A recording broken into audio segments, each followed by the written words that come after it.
first off, thank you all obviously for coming here to mark the launch of One Man Down, my fourth novel. And I'd also like to thank my publisher, Roundfire Books, and in particular John Roman, my editor, and Frank Smecker, both of whom couldn't make it tonight. Frank sent me a very charming email. He said, thanks Alex, I'd love to come, but Hampstead is a bit of a journey from New York. Sorry Frank, I had no idea. Of course, the other person to thank is Julian Clary, who allowed me to plant him into my storyline. Now, when I initially sent Julian a tweet, he tweeted me back, quite surprisingly, with one of those searing and incisive questions. Am I nice in it? Now, of course, most of you who are here who worked with me back in the 80s in the advertising industry, I'm sure you're here for one thing really, and that's to discover whether you actually appear in the book. Well, let me set your minds at rest. You most certainly do not, in name at any rate. Mind you, there are another couple of books in the pipeline, so you never know. I'll keep this reasonably short. I'm just going to give you a bit of background about the book, and then I'll read a very short extract from the prologue. One Man Down is the second book in the Finkel and Lovejoy murder mystery series that's set in the world of the London advertising agency in the mid-1980s. Both books are standalone novels that can be read independently. I've got to say that because you won't buy it otherwise. Why did I set them in the advertising world, I hear you ask? Good question.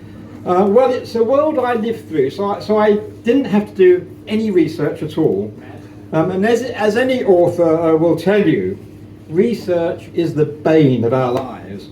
You can spend endless hours disappearing down rabbit holes, and before you know it, a whole year's gone by, and you still haven't written a single word.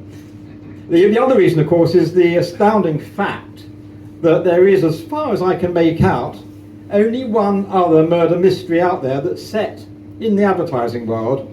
And strangely enough, that was penned by another ex-copywriter. Her name was Dorothy L. Sayers. And she wrote it back in 1933. So I thought it high time to address the shortfall. I think I can say that my plots are fairly unpredictable and hopefully not unamusing. But I should say here that I'm fairly unconventional and don't follow the customary murder mystery narrative, in that my two protagonists never, ever solve the crime. In fact, the only person so far to solve the crime has been the reader, who gets a complete overview. In my last book, A Brand to Die For, one of my readers complained rather bitterly that the first body didn't show up until page 120. There really is no pleasing some people, is there? But at least this particular reader will be comforted to know that in One Man Down, the first body shows up earlier, on page 119.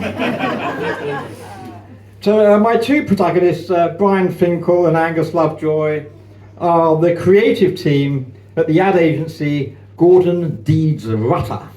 They are an unlikely pair. Lovejoy is the product of a dysfunctional upper middle class family, and Brian Finkel is the only child of two neurotic Jewish parents who worry more about the contents of their son's fridge than his peculiar propensity to stumble upon dead bodies.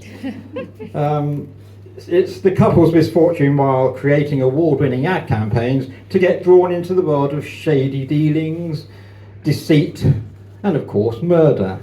But of course, being creative, they can't resist turning their minds to solving the crime, but in doing so always get the wrong end of the stick and make matters a great deal worse for themselves. So to give you a taste of the kind of thing I'm writing, I shall read a very short extract from the prologue. So bear with me as I find the relevant page. Here we go. Okie dokie.